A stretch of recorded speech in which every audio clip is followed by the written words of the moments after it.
Bonsoir à tous, ravi de vous retrouver sur Monaco Info.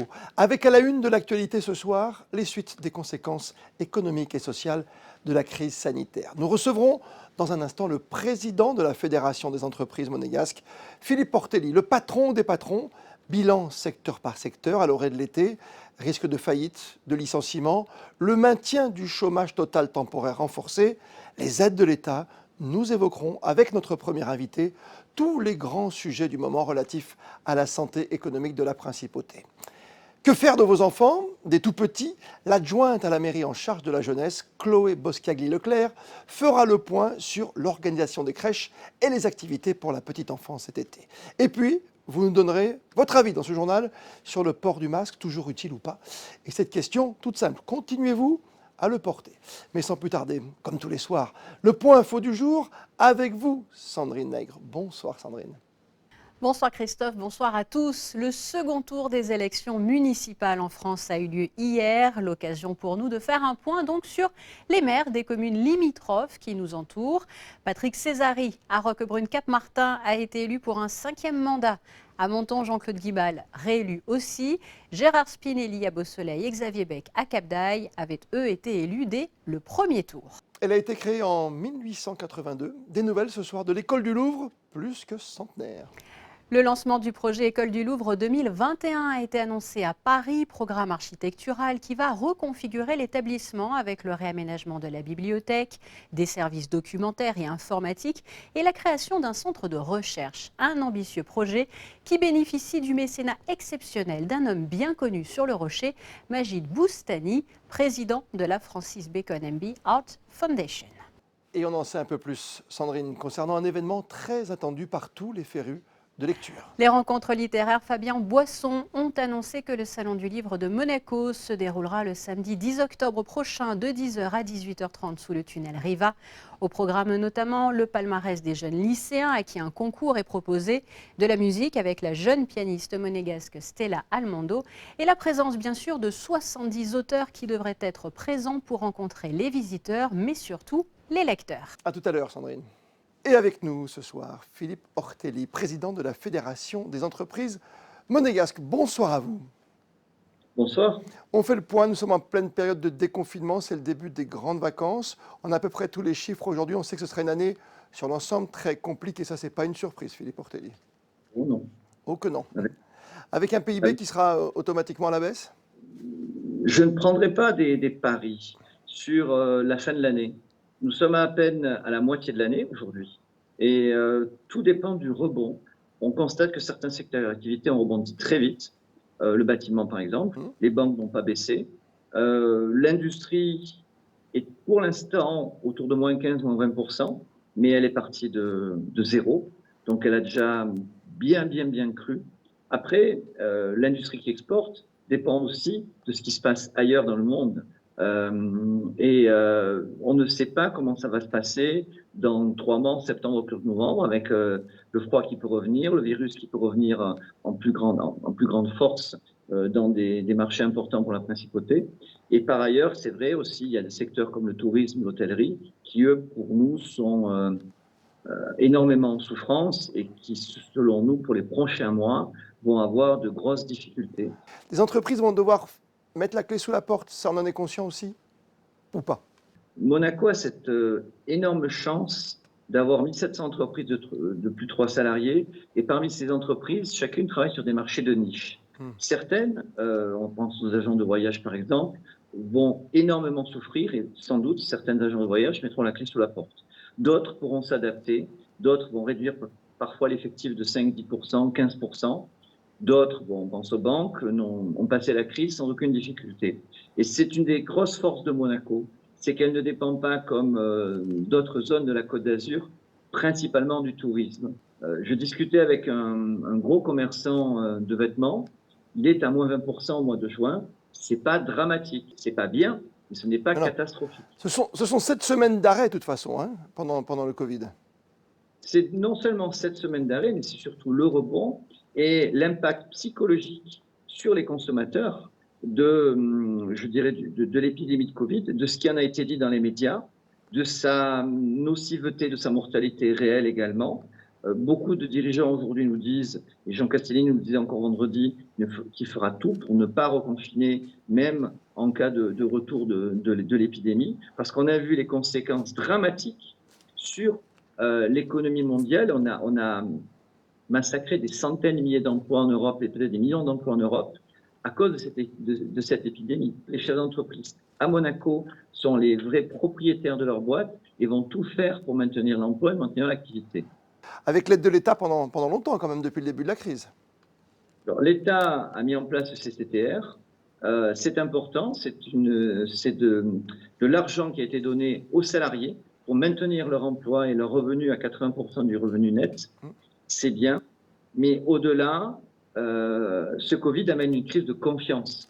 Et cette crise de confiance, la confiance, va prendre un certain temps pour revenir, à la fois sur nos résidents locaux, mais également sur nos consommateurs et nos clients étrangers. Parce qu'une des chances de Monaco, je dis bien que c'est une chance, c'est que nous avons un pays ouvert sur le monde. Après, je le répète, il y a des secteurs qui vont énormément souffrir et il faudra prendre des mesures et des mesures de préservation de l'entreprise par un certain nombre de licenciements pour adapter la taille de l'entreprise à l'activité des prochains mois. Vous prononcez le mot licenciement, vous attendez à beaucoup de licenciements quand même dans les mois à venir, les semaines à venir? Je l'ai dit, je pense qu'il faut attendre quelques milliers de licenciements, malheureusement. Monaco, en 2008, a eu plusieurs milliers de licenciements avec cette crise précédente. Nous avons su rapidement, et grâce à notre système diversifié d'économie, rebondir très rapidement et recréer les emplois. Ça veut dire que Monaco a une capacité de création d'emplois, et c'est grâce aux chefs d'entreprise qu'on laisse travailler. Embaucher quelqu'un, c'est faire un pari sur l'avenir. Les chefs d'entreprise ont vraiment besoin d'avoir confiance dans le système socio-économique du pays. De la même manière, nos clients, nos riches résidents, nos résidents étrangers ont besoin d'avoir confiance dans Monaco. Vous parlez des rapports, vous le patron des patrons, justement entre dirigeants et employés. Il y a ce fameux article 6 qui fâche en ce moment. On le sait, les licenciements sans motif précis sont interdits. Vous dites, vous, en revanche, pour l'employeur que je suis... Je dois vous reprendre déjà. Vous voyez, il y a la loi monégasque, comme la loi suisse, comme la loi luxembourgeoise, comme bien d'autres pays dans le monde, permet de rompre un contrat de travail selon certaines conditions, sans évoquer de motif, en doublant au minimum les indemnités de licenciement par rapport à un motif valable, que ce soit une faute ou un motif économique. Ça fait partie de la loi depuis plus de 60 ans. De la même manière que le salarié peut quitter l'entreprise sans évoquer aucun motif, pour rompre le contrat de travail et aller à Monaco en particulier, travailler chez le voisin et faire la concurrence à son ancien employeur. La France a dû passer les lois El Khomri pour relancer l'embauche, parce que les chefs d'entreprise français avaient peur d'embaucher à cause de lois beaucoup trop restrictives. Il faut être conscient que le chef d'entreprise n'embauchera que s'il sait qu'il a la possibilité de se séparer de l'employé si l'activité n'est pas là quelques mois ou quelques années après. Il y a un tribunal du travail qui juge, lui, les licenciements abusifs, et tout salarié peut aller au tribunal demander que son licenciement soit vérifié par le tribunal, et s'il est abusif, le chef d'entreprise est condamné, et nous avons nos mandants qui condamnent des entrepreneurs qui n'ont pas respecté la loi. Il n'y a aucun problème là-dessus. Nous ne sommes pas pour les licenciements abusifs, nous condamnons les licenciements abusifs. Par contre, nous disons, la loi monégasque a fait le succès de l'économie, qui est passé avec 20 000 créations d'emplois les 20 dernières années. Soyons bien conscients que ça a des conséquences très positives sur le budget de l'État monégasque, sur la vie de mes concitoyens, y compris monégasques. Le côté humain de la chose doit être pris en considération, dans cette période donnée en plus. Utiliser l'article 6, c'est au minimum doubler les indemnités de licenciement pour motif valable. C'est permettre la séparation dans des bonnes conditions pour l'un et pour l'autre. Vous savez, quand un salarié fait une faute, entre être licencié pour faute et être licencié pour article 6, il faut bien se poser la question, et de nombreux salariés préfèrent être licenciés pour article 6 que pour faute qui va rester dans le futur de leur carrière professionnelle. Et si nous voulons continuer à être un pays efficace économiquement, qui crée de l'emploi, nous devons préserver, je le répète, nous devons préserver notre droit original qui permet la création d'emplois et la création de richesses à Monaco qui bénéficie à tous. Sur le CTTR, en revanche, normalement, ça devait se terminer fin juin. C'est vraiment ce chômage total, temporaire, renforcé avec des entreprises, vous avez dit, qui en plus abondaient. On donnait 80% par l'État et certaines entreprises, peut-être comme les vôtres, donnaient les 20% restants. Hein. Nous avons eu des discussions avec le ministre des Finances et le ministre des Affaires sociales pour la suite. Il est clair que pour nous, il faut un principe d'égalité entre toutes les entreprises. Comme je l'ai dit, Monaco, c'est vraiment très spécifique, avec des marchés de niche. Et le gouvernement doit choisir qui il peut encore aider pour permettre aux entreprises de rebondir. Ce qu'on va faire aujourd'hui à Monaco avec CARE. Oui. Merci Philippe Ortelli d'avoir pris du temps pour nous, d'avoir été très complet. On attend donc pour savoir d'ici la fin de l'année si tout se passe bien déjà au niveau sanitaire et sur le marché, on surveille tout ce qui va se passer en espérant le moins de casse, si je peux me permettre l'expression, possible. C'est l'intérêt de tous. Vous savez, licencier a un vrai coût et rembaucher après a un coût très important pour l'entreprise. Les chefs d'entreprise ne licencient pas par plaisir. C'est une déchirure pour la plupart d'entre nous, mais c'est la survie de l'entreprise qui est en jeu. Nous n'avons pas le choix. Merci d'avoir été aussi clair et sincère ce soir sur Monaco Info. Philippe Ortelli, président de la FEDEM, président de la Fédération des entreprises monégasques. Merci à vous. La vie au quotidien et ce port du masque qui fait souvent débat. Aujourd'hui encore, en ce début d'été, et vous, le portez-vous toujours? Voici vos réactions. Indispensable. Si je m'écoutais, je donnerais un coup de bâton à tous ceux qui l'ont pas. Ah oui, bien sûr, c'est toujours important. Ça fait partie des gestes barrières et ouais, c'est nécessaire encore pour le moment. Ça me fait un geste barrière pour tout le monde, c'est très bien. Non, pour moi, c'est pas fini. Pour les autres, peut-être, pour moi, non. C'est pas évident. Surtout, en fait, je suis asthmatique. Quand je entre, en fait, je mets le masque. Mais en fait, c'est pas évident pour moi, j'arrive pas à respirer. C'est la seule chose que nous avons pour protéger. Et à distance, c'est le masque. Il fait chaud. Il fait chaud, c'est pas... Bon, moi, je pense que pour rentrer dans les magasins, oui, mais dehors, c'est vraiment pas la peine. Non, moi, je pense pas. Je pense que c'est pas trop utile. Pour moi, non. Un peu chaud pour ce temps-là, mais c'est nécessaire, je crois. Oui, ça y est, c'est la semaine des grandes vacances. Tout a été chamboulé, on le sait, avec le Covid. Alors avec nous pour parler des jeunes, ce soir, sur Monaco Info, l'adjointe au maire en charge de la jeunesse, Chloé Boscagli-Leclerc. Bonsoir à vous. Bonsoir. Jeunesse et petite enfance. Il faut protéger les nôtres, sanitairement parlant. On a pris toutes les mesures depuis le mois de mars, Chloé. Après consultation du gouvernement princier, de la pédiatre, et évidemment le CHPG n'est jamais très loin, nous avons réussi à reprendre l'activité crèche partiellement. Donc 80 places sont ouvertes depuis le 9 juin et jusqu'au 28 août. Ces places sont destinées principalement aux enfants des personnes qui luttent contre le Covid et à tous les parents qui étaient en grande difficulté de garde, qui n'avaient pas de solution de garde et qui se retrouvaient avec des métiers en présentiel qui reprenaient. Et nous avons pu leur offrir la possibilité de retourner en crèche dans les meilleures conditions. Est-ce qu'il y a des petites choses qu'on ne fait pas dans une crèche? Alors vous vous en doutez, nous avons un protocole très strict.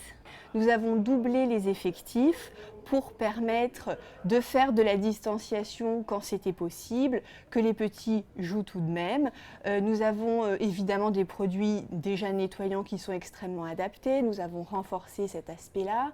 Le personnel dispose de masques. Le personnel, mais pas des petits bambins quand même. Vous mettez pas des... Non, mais bien sûr que non. Vous m'avez fait peur. Oui. Non, les 0-3 ans, il y aurait un risque d'étouffement, donc pas du tout. Mais les petits bambins, eh bien évidemment, on leur lave les mains à l'arrivée, tout au savon doux.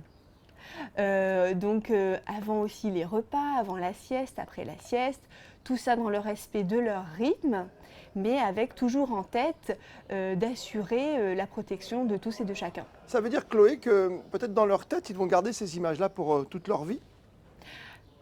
Alors, c'est-à-dire que finalement, nous, en crèche, on a procédé avec un fonctionnement évidemment particulier, mais très proche de ce qu'ils connaissaient.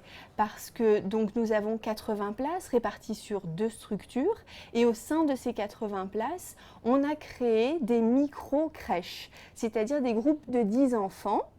Et ces 10 enfants, eh bien, ils restent entre eux, ils jouent entre eux, ils vivent entre eux.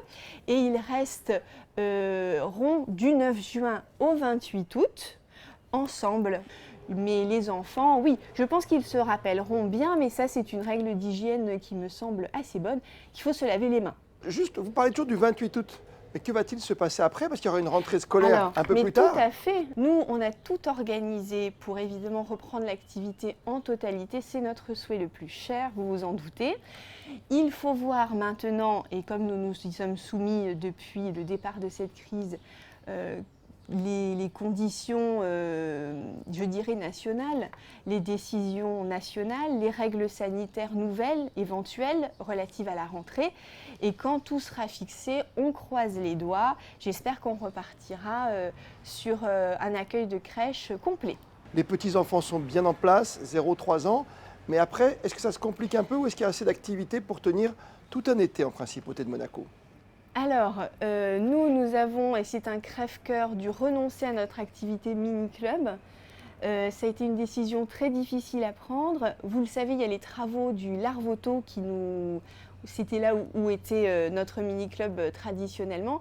Malheureusement, les règles qui s'appliquent aux 3-12 ans, puisque le mini-club, c'est la population des 3-12 ans, faisaient que matériellement, on était sur des... En pratique, on avait le local qui n'était pas du tout adapté aux mesures sanitaires, à la vie estivale des 3-12 ans, parce que les animations aussi étaient extrêmement réduites. Et concrètement, aujourd'hui à Monaco, quand on a entre 6 et 12 ans, que peut-on faire de sympa en ce moment? C'est quoi? C'est piscine par exemple?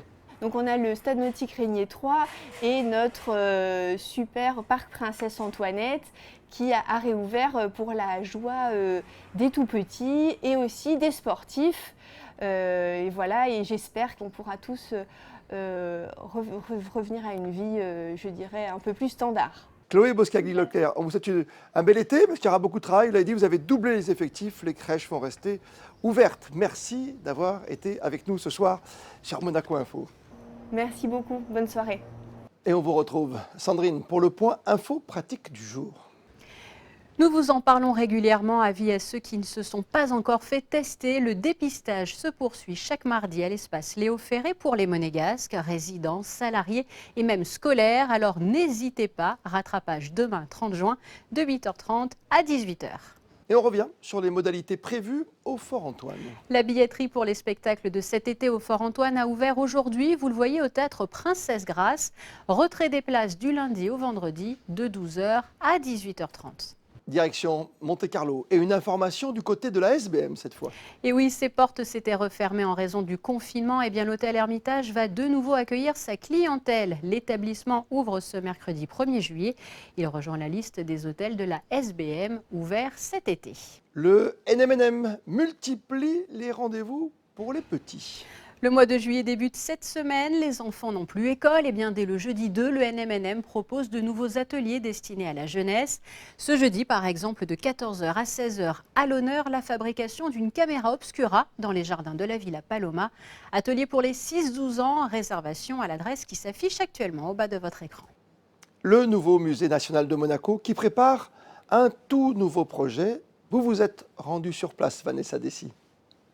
Et oui, c'est à la Villa Saubert que nous allons retrouver l'artiste Charles Frégé qui prépare une exposition inédite. La principauté est pour lui un sujet singulier. Nous allons en savoir plus. C'est simplement une invitation du service culturel de Monaco et avec le commissariat de Björn Dahlström, le futur directeur du musée d'art moderne. Donc l'idée du portrait habituellement photographique, mais maintenant on est en train de travailler sur la même chose mais de façon filmique. Une installation vidéo sur 27-30 mètres. On va avoir un ensemble de portraits filmiques en grand format de différentes communautés, de différents groupes monégasques. Vous dites que la principauté finalement est un portrait singulier, on peut l'expliquer? La principauté, c'est un pays, donc c'est un pays avec une identité, des identités. de la porosité aussi. Donc j'en suis au début du travail, mais je peux imaginer qu'on va sentir différentes influences, différentes cultures. Et puis comme dans tout pays, des clubs sportifs, des carabiniers, vous voyez, tout ce qui va représenter, disons, soit les éléments protocolaires de la principauté, soit aussi ce qui constitue la vie de n'importe quel pays. Charles Frégé exposera donc portraits photographiques et uniformes à la salle du quai Antoine Ier à l'automne prochain. Et comme le veut la tradition, un détour, comme chaque soir, par les réseaux sociaux. Voici le meilleur des vidéos du jour repérées sur le net à travers le monde, all over the world.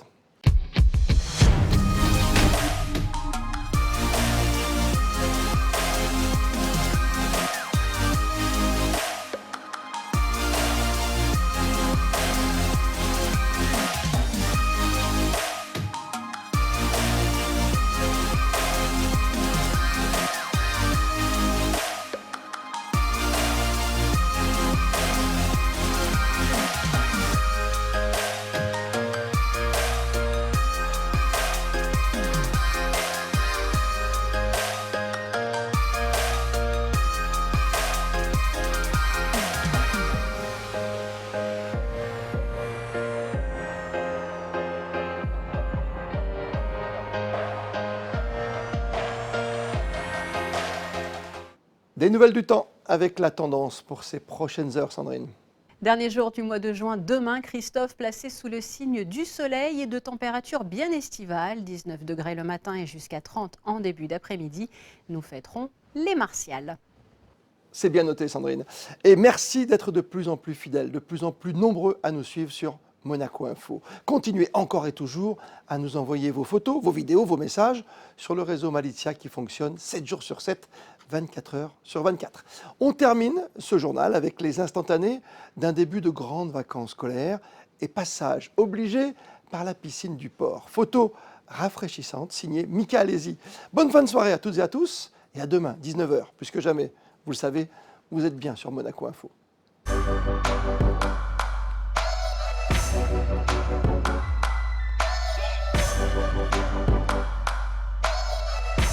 Thank you.